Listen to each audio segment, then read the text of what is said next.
Are we about to tip back into war against Iran? Well, look at what they just did. Central Command has released brand new video as Iranian flagged ship tried to evade the U.S. blockade of Iranian ports, and the United States military jumped into action. I'm Harris Faulkner. You are in the Faulkner Focus. Our military fired on that cargo ship and took out its engine room following a 6-hour standoff. CENTCOM says that ship ignored repeated warnings to turn around before the U.S. Navy issued this message. Vacate your engine room. Vacate your engine room. We're prepared to subject you to disabling fire. Okay, we gave the flare. Now we're getting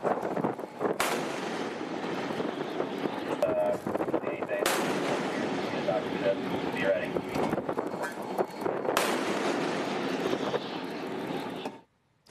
So what had Iran been doing for hours out there? Well, they decided to try to take over the Strait of Hormuz and were attacking ships, all reportedly ordered by an Iranian National Guard commander that you see there on your screen. He has taken over the military and all diplomatic operations, freezing out so-called moderates in the Islamic regime. The IRGC forced multiple ships to turn around in the Strait of Hormuz over the weekend and then opened fire on some of them.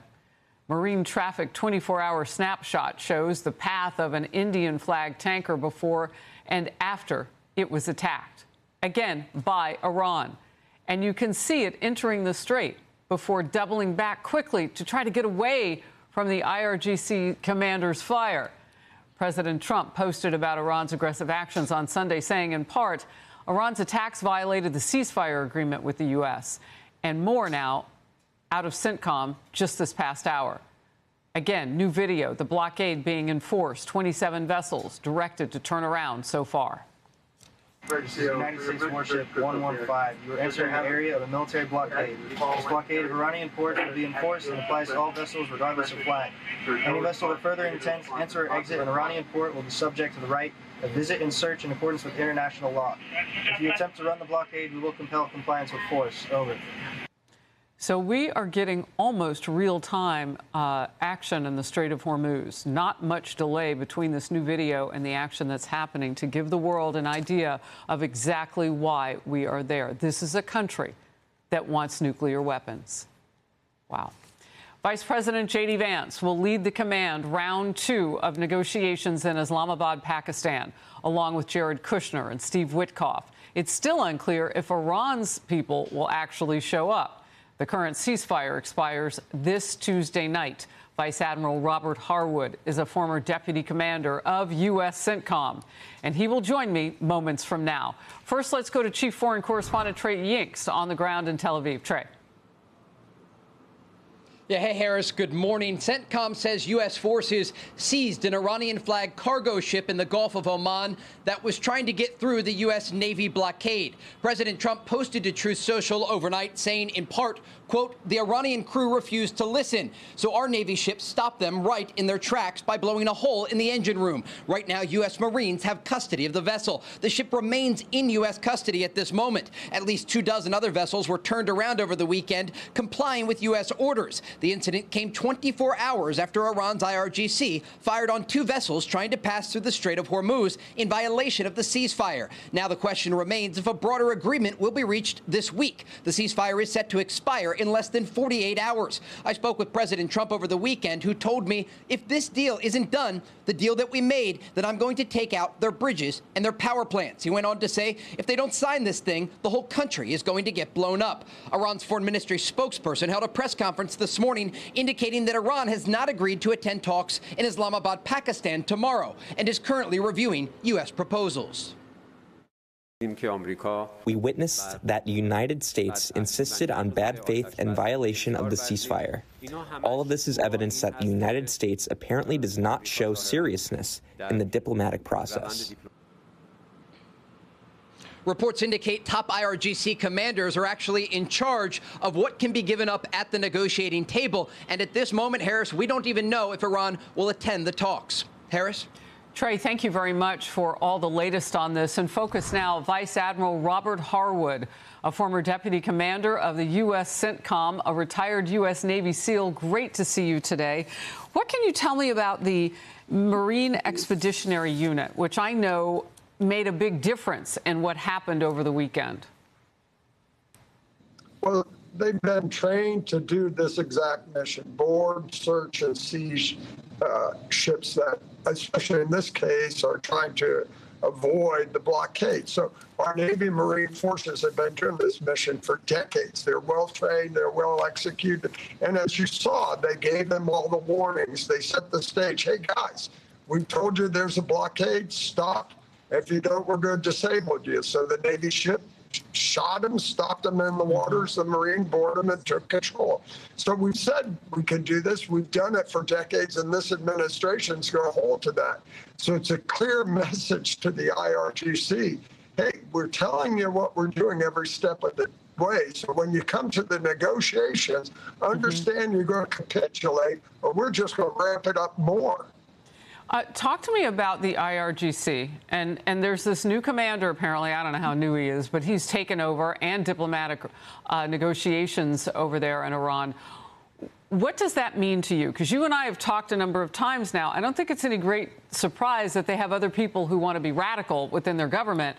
But this guy's firing on ships. He's ordering those things to happen.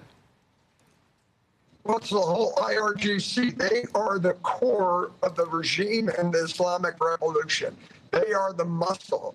They are the guys who are suppressing the people, threatening and conducting offensive operations. So again, and this leader, because especially from the Israeli campaign where they've targeted the IRGC leadership, and this guy's probably going to have that same problem, they're going to fight to the death, because at the end of the day, we're going to get them all. And even those who don't go, when this thing turns at the end, they're going to be held accountable by the people of Iran. So the IRGC numbers about 120 to 150,000 when they started the war, and the leadership are the real ideologues. So those are the guys we got to be focused on targeting, and that's how we bring a real enduring peace and end to this conflict, by making sure the IRGC is eradicated at the end of the day. You know, that's really helpful, what you just gave us there. Vice Admiral, you said there are between 103 and 150,000 of them, give or take all those we've taken out and that Israel has taken out. That's a lot larger than the IRGC than maybe people had realized. So that's some interesting information. A top method the regime uses to stop traffic in the Strait is to inject risk by planting sea mines in the waterway, also adding a level of danger to the Strait. The Wall Street Journal now is reporting on all of it, how the U.S. is using drones to clear those mines, a method that reduces the danger to sailors and could give the U.S. negotiating leverage if they help open the waterway. What's your reaction to that? Well, drone warfare is the future. That's what Iran's been using to block the U.S. Their drones that they've shot at ships, shot at bases, shot as infrastructure. They're using it as an offensive weapon. We're using drones as a defensive weapon to provide intelligence, surveillance, and reconnaissance, to watch the Straits of Hormuz, to look for mines. So you can see where all this is going. And look, when we lost a pilot, that almost brought us to a stop.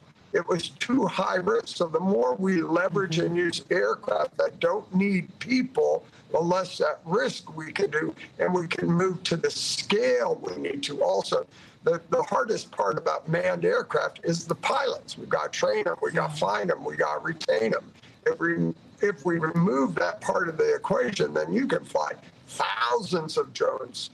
And that's what our adversaries are doing. That's what the Ukrainians did to balance the power against the Russians. That's what the Iranians have done with us. So you could see the future of where these drones are going to do, and how it's really going to balance the power and hopefully act as a deterrent to the use of force at the end of the day. Again, another fascinating part of this puzzle that we are literally watching almost in real time with so much video. And when you talk about that pilot, that was really a hinge point, perhaps, those two pilots who were in that plane, one who was stranded for 36 hours.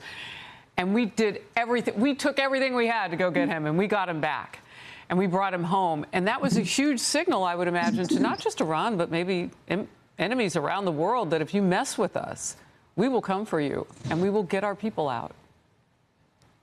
Paris, you're exactly right. Not only that, it illustrates we can go anywhere in Iran we want to do. This whole issue of highly enriched uranium, other places. If we want to put people in Iran to threaten this regime, we can do it. And this maritime interception of this craft where you basically put Marines on Iranian property, their ships, is another illustration of that. So if they don't capitulate and agree to our arrangements and the negotiations, they can anticipate a lot more than that, further threatening the regime. So you can see where this is going. Mm-hmm. Right. They have until 8 p.m. Eastern on Tuesday night of this week to make sure that they're going in the right direction. Otherwise, what you just described is going to keep happening. Admiral, thank you so very much. Always great to have you in focus. Be sure to like and subscribe for all the Fox News latest on YouTube and catch full shows streaming now on Fox One.